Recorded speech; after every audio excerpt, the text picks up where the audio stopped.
Hey everyone, welcome back to Fashion Design with Hannah. Today we'll be going over how to spec a basic shirt. Now this is just a basic long sleeve knit top, so I'll be going over some more intricate stuff in future episodes. You will need a large flat surface to do this on, preferably a table. While I'm measuring out the garment, I do have my laptop on the side and I'll be marking them in the tech pack that I set up. I recommend setting up a tech pack first and then measuring out your garment and then making any adjustments from there. For doing tech packs, I definitely recommend using as basic and general terms that you can consistently use. That way you have some sort of standard for your terminology for both you and the factory.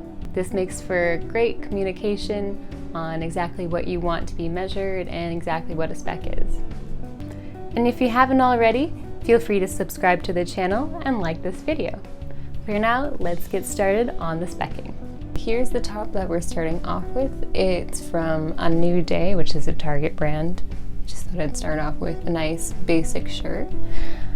We are going to want to lay this out all nice and neat, which is why I left this all wrinkly.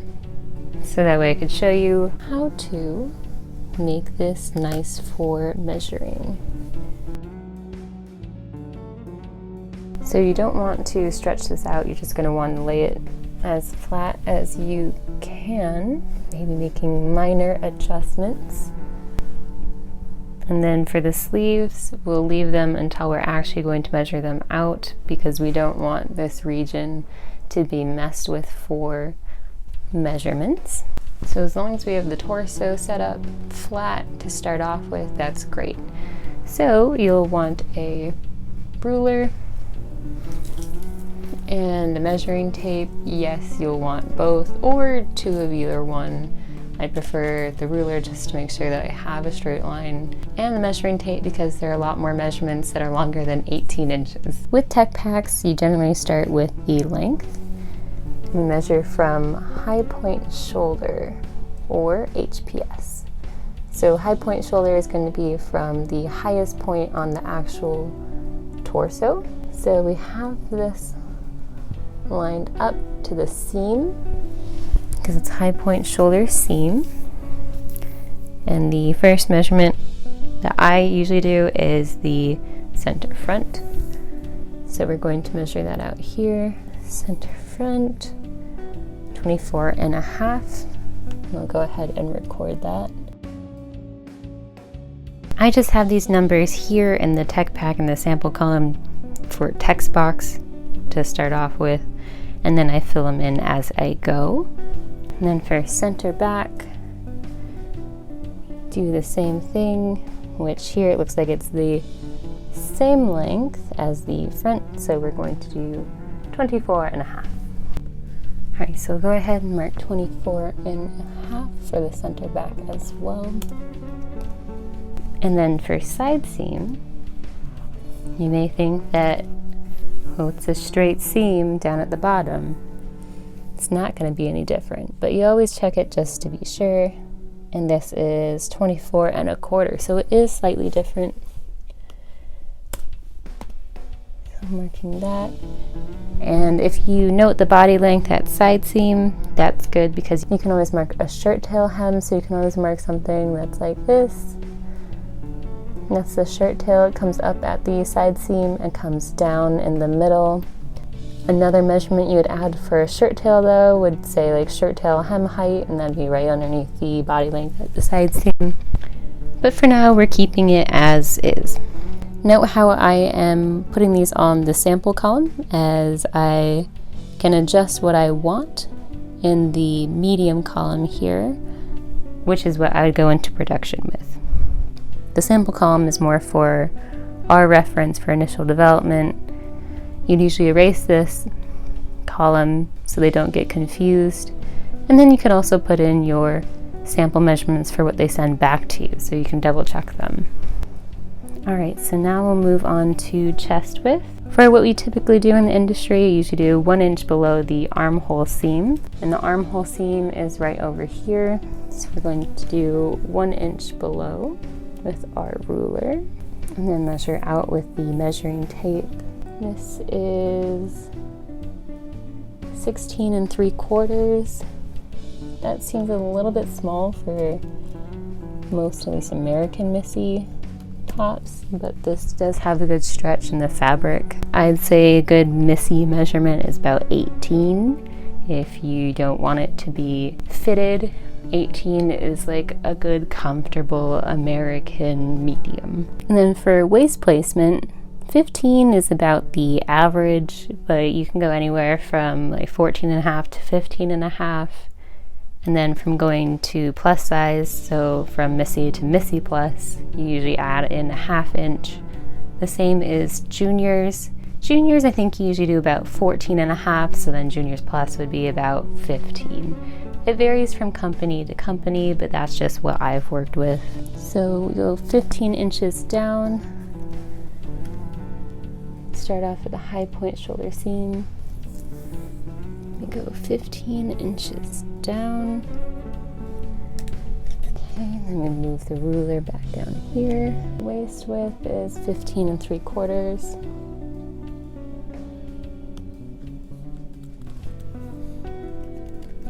Again, that seems a little bit small for a Missy medium, but this is just what A New Day has gone with.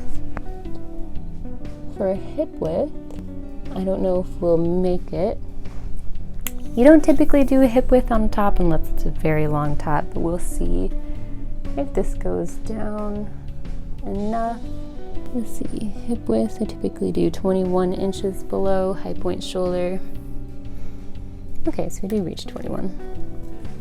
But since 21 is so close to the bottom sweep, usually I'll just put bottom sweep. But for giggles here, I'll put down the hip width too. See, that's 16 3/4. Alright, and then bottom sweep width, the reason why we don't put bottom hem width is because the hem can be varying shapes. We just put bottom sweep. This one's going to be 17.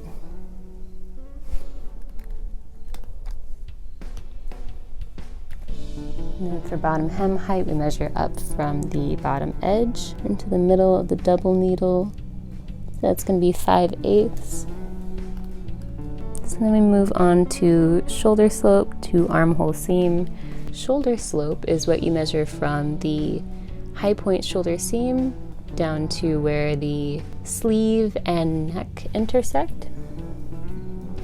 So for this one, it's going to be 1 inch, which that sounds about right for a plain top. You can go maybe to 1.5 inches. Shoulder seam forward. For a basic top, looks like they didn't do it. I would probably do 1/4 to 3/8. I will mark it as 0, just so we know what the sample looks like. And then across shoulder, seam to seam. So across shoulder, it's going to go from here to here. Just measure that out with the ruler. And it's just to the seam, so this is going to be 14. Still think this is a little bit snug, so just keep that as a mental note that this is a tighter fit or more body skimming. Okay, across shoulder, 5 inches below high point shoulder, seam to seam. So when you have a sleeve attached to the garment, it's going to be seam to seam. When it's going to be sleeveless, you do edge to edge, as there isn't a seam to finish it off. So high point shoulder, 5 inches down, right to here. And this is where you want this to lay flat. The cross chest is going to be about 13 inches. And the reason why you do this measurement is so that way they can get the armhole shape a little bit better to start off with. You can always correct it when they come back with a sample if it doesn't look right or it doesn't fit right. Across back, you do after you've done all your front measurements, then you flip it over so that way you can have a standard to go from. You do want to do this in space where you don't have to move the garment all the time or someone knocks it. So all of your measurements stay consistent. So we'll skip over that, but I'll mark it. We'll just do 2 question marks so that way we remember to mark it and we don't forget and leave in some odd random measurement. All right, and then since there are sleeves, we're gonna do armhole measurements. Armhole straight is from the neck sleeve intersection. And since we're moving on to the sleeve measurements, this is where we can make the sleeve come out straight. This is going to be a little bit off camera. Okay, then when we move on to the sleeve, this is when we flatten out the sleeve a bit. Again, we're not stretching it out, we're just flattening it out by patting it down. Part of this will be a little bit off camera, but I'll try and show you anyway in a slightly non-standard measuring way. So for armhole straight, we'll measure right here from the top of the sleeve down to the armhole intersection. So this is going to be 7 3/4. Armhole depth straight down from high point shoulder. So we're gonna put this back up at high point shoulder. And then we're gonna use our measuring tape. So this is gonna be 8 1/2, which I find that's a nice comfortable armhole depth. It's not cutting into your armhole finish width. Oh, that actually doesn't apply here. So we'll delete that out. Armhole finish width is if you have a sleeveless top and you do like a binding edge. All right, so sleeve length. When you have a long sleeve top, it's preferred you do it from center back instead of from the armhole seam, because this armhole seam can shift around and that'd change the measurements up. So you'd actually fold this in half once you've taken all the other measurements. So we're going to hold back on that, and I'll leave some question marks so we'll remember to fill it. Sleeve cap height. The cap is this part that comes all the way up from the armhole, and then the height is measuring this part. So this is at 5 inches. Sleeve width at armhole. So the armhole's down here. You do 90 degrees from here. And that is 5. Sleeve width at elbow, 7 inches from sleeve edge. Since this is a long sleeve, you do want to get a sort of in-between width from the armhole all the way down to the sleeve edge. So 7 inches up, that is going to be 4 1/2. And then sleeve opening width, I'll go ahead and actually put in the sleeve just so you can see it. Normally you wouldn't do this, so that way your measurements stay consistent. So it's going to be 4. I found that to be your normal fitted sleeve edge for a long sleeve. Maybe all the way up into 4 1/2 for a plus size. And then the sleeve hem height, again from the edge to the center of double needle top stitch. So that is 5/8 as well. Usually your hems are consistent height, so sleeve and body hem are usually the same. I'm going to move on to the neck width. So neck width, when you have a trim, you can usually do edge to edge. Some people will do seam to seam. That is up to you, but just remain consistent. So I chose edge to edge. This is going to be 7 1/2. And a half.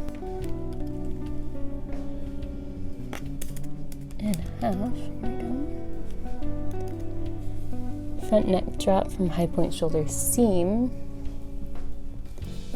And then it's going to be to center front neck edge, so above this trim. It's going to be 3 1/4. I found a comfortable one is usually about 3 3/4 to 4 for your normal crew neck.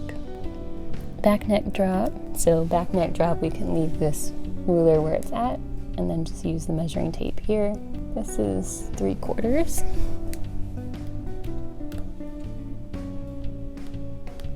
Neck trim height, so that's this part. That is 3/8. Nice and trim little trim. And then the back neck binding width. So the binding is back here, makes it look nice and clean. You don't have a finished edge showing. So it would look like this, but most companies like to have a clean edge on the back. So they use a binding and then do top stitching on either side to make it clean and catch the seam in here. That binding is going to be a 1/2 inch. And there you have it. That's all your specs for the basic t-shirt. For this tech pack, I then also put in long sleeve basic knit top. I put in a reference number, my season and group. I put in jersey knit, and if you want something similar to the sample that you measured, you put in the content. Let's see, so this is 58 cotton.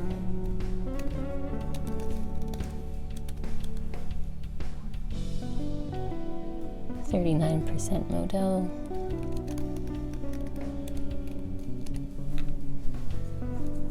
And 3% spandex.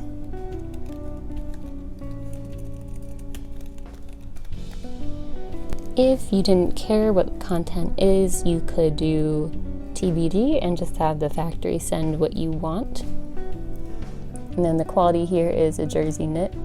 And weight, you could always punch the fabric if you have a fabric punch and weigh it on a scale. I do not have that, and I actually like this t-shirt and it's mine, so I'm not going to do that. Then you add in your sizes as well, along with the trim, which there really is no trim in here, so we just note self fabric. But wait, this is why it's so easy to forget. Let's go back here and do the back measurement. Again, we're not stretching this, we're just padding it up all nice. So 5 inches from a high point shoulder. It's down here, 12 1/4.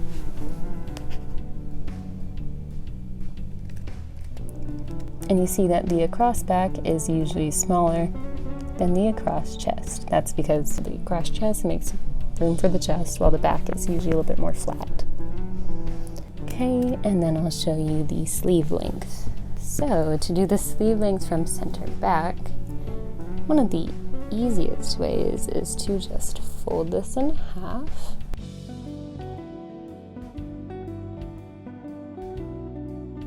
So one of the easiest ways is just to have this folded in half, so that way you have your center back here. And then we're going to measure this straight back here, so 4, and then angle it all the way down to the sleeve edge, and we get 30, which that's about average for what I've experienced for a long sleeve shirt. Now we have all our measurements complete. So from there, you can either just duplicate all these and put them into your initial spec if that is what you like. If not, you can always adjust them from there. And there you have all the measurements. So if you like those, you can duplicate all of these and put them into the initial column. If not, you can always adjust them and then see what you like when the sample comes in. And there you have it, a basic long sleeve knit top. If you're wondering what else goes inside a tech pack, I have a video on that I'll leave a link to. And if you have any questions regarding anything else for measuring, you can leave a question in the comments below. But for now, thank you all for watching, and I hope you enjoyed the video, and I'll see you next time. Bye!